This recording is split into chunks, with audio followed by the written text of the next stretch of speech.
ಈ ಆಸ್ತಿ ತಂತ್ರಾಂಶದ ಮೂಲಕ ಈ ಖಾತಾ ನೀಡುವ ಪ್ರಮಾಣಿತ ಕಾರ್ಯವಿಧಾನ. ರಾಜ್ಯದ ನಗರ ಸ್ಥಳೀಯ ಸಂಸ್ಥೆಗಳ ವ್ಯಾಪ್ತಿಯಲ್ಲಿ ಈ ಖಾತಾ ಪಡೆಯಲು ಬಾಕಿ ಇರುವ ಎಲ್ಲ ಆಸ್ತಿಗಳಿಗೆ 3 ತಿಂಗಳೊಳಗಾಗಿ ನೀಡಲು ಉದ್ದೇಶಿಸಲಾಗಿರುತ್ತದೆ. ಆದ್ದರಿಂದ ಈ ಖಾತಾ ನೀಡಲು ಅಭಿಯಾನ ಕೈಗೊಂಡು ಕೆಳಕಂಡ ಕಾರ್ಯವಿಧಾನವನ್ನು ಅನುಸರಿಸುವುದು. 1. ನಗರ ಸ್ಥಳೀಯ ಸಂಸ್ಥೆಗಳಲ್ಲಿ ಈ ಖಾತಾ ನೀಡಲು ಬಾಕಿ ಇರುವ ಆಸ್ತಿಗಳ ಗುರುತಿಸುವುದು. ಈ ಖಾತಾ ಪಡೆಯಲು ಗುರುತಿಸಲಾದ ಆಸ್ತಿಗಳ ಮಾಲೀಕರು ಈ ಖಾತಾ ಪಡೆಯಲು ಬೇಕಾದ ದಾಖಲೆಗಳನ್ನು ಸಲ್ಲಿಸಲು ಮಾಹಿತಿ ನೀಡುವುದು. 2. ನಗರ ಸ್ಥಳೀಯ ಸಂಸ್ಥೆಗಳಲ್ಲಿ ಈ ಖಾತಾ ಪಡೆಯಲು ಮಾಹಿತಿ ನೀಡುವ ಸಲುವಾಗಿ ಸಹಾಯವಾಣಿಯನ್ನು ಸ್ಥಾಪಿಸುವುದು. ಸಹಾಯವಾಣಿಯಲ್ಲಿ ಈ ಖಾತಾ ಸಂಬಂಧಿಸಿದ ವಿಷಯದ ಕುರಿತು ಪರಿಪೂರ್ಣ ಮಾಹಿತಿ ಇರುವ ಸಿಬ್ಬಂದಿಯನ್ನು ಸಹಾಯವಾಣಿಗೆ ನೇಮಕ ಮಾಡುವುದು.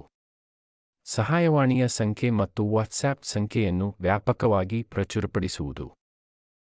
3. ಈ ಖಾತಾ ಅಭಿಯಾನದ ಕುರಿತು ಪ್ರಚಾರ ಮಾಡಲು ನಗರ ಸ್ಥಳೀಯ ಸಂಸ್ಥೆಗಳ ವಾಹನದಲ್ಲಿ ಮುದ್ರಿತ ಧ್ವನಿ ಆಡಿಯೋ ಪ್ರಚುರಪಡಿಸುವುದು. ಈ ಕುರಿತು ಪ್ರಕಟಣೆಗಳನ್ನು ಹೊರಡಿಸುವುದು. 4. ಈ ಖಾತಾ ಅಭಿಯಾನದ ಬಗ್ಗೆ ಲಭ್ಯವಿರುವ ಮೊಬೈಲ್ ಸಂಖ್ಯೆಗಳಿಗೆ SMS ಮೂಲಕ ಜನರಲ್ ಮೆಸೇಜ್.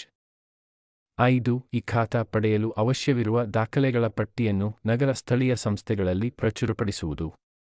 ಪಡೆಯಬೇಕಾದ ಕನಿಷ್ಠ ದಾಖಲೆಗಳ ವಿವರ ಈ ಕೆಳಕಂಡಂತಿದೆ. ಎಐ ರಿಜಿಸ್ಟರ್ನಲ್ಲಿ ದಾಖಲಿರುವ ಆಸ್ತಿಗಳಿಗೆ ಈ ಖಾತಾ ನೀಡಲು ಪಡೆಯಬೇಕಾದ ದಾಖಲೆಗಳು.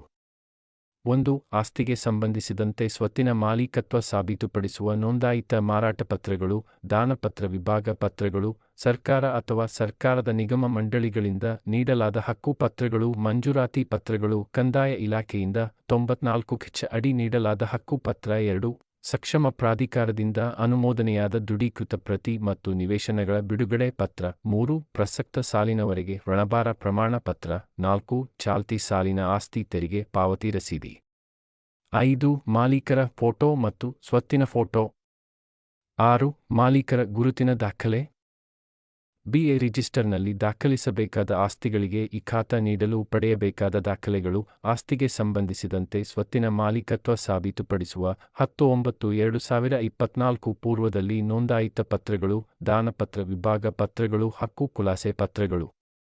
ಮಾರಾಟ ಪ್ರಸಕ್ತ ಸಾಲಿನವರೆಗೆ ಋಣಭಾರ ಪ್ರಮಾಣ ಪತ್ರ, ಚಾಲ್ತಿ ಸಾಲಿನ ಆಸ್ತಿ ತೆರಿಗೆ ಪಾವತಿ ರಸೀದಿ, ಮಾಲೀಕರ ಫೋಟೋ ಮತ್ತು ಸ್ವತ್ತಿನ ಫೋಟೋ, ಮಾಲೀಕರ ಗುರುತಿನ ದಾಖಲೆ ಪ್ರತಿ.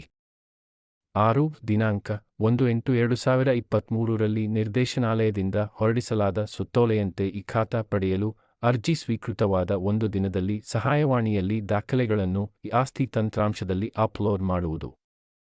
7. ಸಕಾಲ ಅಧಿನಿಯಮದಡಿ ಈ ಖಾತಾವನ್ನು ನೀಡಲು ನಿಗದಿಪಡಿಸಲಾದ 7 ದಿನಗಳೊಳಗಾಗಿ ತಂತ್ರಾಂಶದಲ್ಲಿ ನಿಗದಿಪಡಿಸಲಾಗಿರುವ ಕಾರ್ಯಹರಿವಿನಲ್ಲಿ ವರ್ಕ್ ಫ್ಲೋ ನಿರ್ವಹಿಸಿ ಈ ಖಾತಾ ಸೃಜಿಸಿ ನೀಡುವುದು.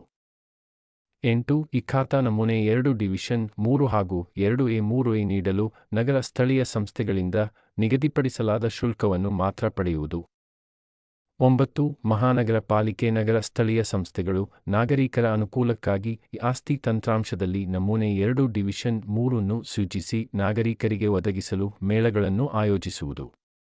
ವ್ಯವಸ್ಥಿತವಾಗಿ ಮತ್ತು ಸಂಘಟಿತ ರೀತಿಯಲ್ಲಿ ಮೇಳಗಳನ್ನು ನಡೆಸಲು ಕೆಳಕಂಡ ಕಾರ್ಯವಿಧಾನ ಕೈಗೊಳ್ಳುವುದು. 1. ವಾರ್ಡ್ ಅಥವಾ ಬೀದಿಗಳನ್ನು ಅಪಾರ್ಟ್ಮೆಂಟ್ ಲೇಔಟ್ ಅನ್ನು ಗುರುತಿಸುವುದು. ಆ ಭಾಗದಲ್ಲಿನ ಸಕ್ರಿಯ ನಾಗರಿಕ ಗುಂಪುಗಳು ಅಥವಾ ನಿವಾಸಿಗಳ ಕ್ಷೇಮಾಭಿವೃದ್ಧಿ ಸಂಘದ ಸಕ್ರಿಯ ವ್ಯಕ್ತಿಗಳ ಸಹಾಯವನ್ನು ಪಡೆಯುವುದು. 2. ಸದರಿ ವಾರ್ಡ್ ಅಥವಾ ಬೀದಿಗಳನ್ನು ಅಪಾರ್ಟ್ಮೆಂಟ್ ಲೇಔಟ್ನಲ್ಲಿ ಈ ಖಾತಾ ಇಲ್ಲದಿರುವ ಸ್ವತ್ತುಗಳ ಪಟ್ಟಿಯನ್ನು ಪ್ರಚುರಪಡಿಸುವುದು. 3. ಈ ಖಾತಾ ಪಡೆಯಲು ನಾಗರಿಕನು ಸಲ್ಲಿಸಬೇಕಾದ ಮಾಹಿತಿ ದಾಖಲೆಗಳ ವಿವರವನ್ನು ತಿಳಿಸುವುದು. 4. ಅಧಿಕೃತ ಸ್ವತ್ತಿನ ಮಾಲೀಕರು ಸಲ್ಲಿಸಬೇಕಾದ ದಾಖಲೆಗಳು ಮತ್ತು ಅನಧಿಕೃತ ಸ್ವತ್ತಾಗಿದ್ದಲ್ಲಿ ಸಲ್ಲಿಸಬೇಕಾದ ದಾಖಲೆಗಳ ಮಾಹಿತಿಯ ವಿವರವನ್ನು ನೀಡುವುದು.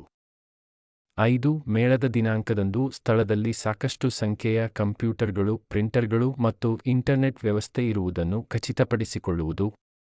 ಜನಸಂದಣಿ ಮತ್ತು ಅನಗತ್ಯ ಕಾಯುವಿಕೆಯನ್ನು ತಪ್ಪಿಸಲು ಅಗತ್ಯವಿರುವಷ್ಟು ಕಂಪ್ಯೂಟರ್ ಮತ್ತು ಪ್ರಿಂಟರ್ ಖಚಿತಪಡಿಸಿಕೊಳ್ಳಬೇಕು.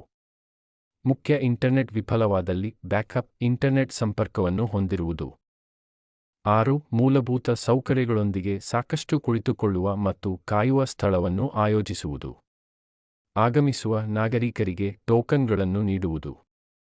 ಮೇಲ್ಕಂಡ ಕ್ರಮಗಳನ್ನು ಅನುಸರಿಸಿ ದಿನಾಂಕ 10-05-2025 ರೊಳಗಾಗಿ ಈ ಖಾತಾ ಅಭಿಯಾನವನ್ನು ನಡೆಸಿ ತಮ್ಮ ನಗರ ಸ್ಥಳೀಯ ಸಂಸ್ಥೆಯ ವ್ಯಾಪ್ತಿಯ ಆಸ್ತಿಗಳಿಗೆ ಈ ಖಾತಾ ನೀಡಿ ಈ ಖಾತಾ ಅಭಿಯಾನವನ್ನು ಯಶಸ್ವಿಗೊಳಿಸುವುದು.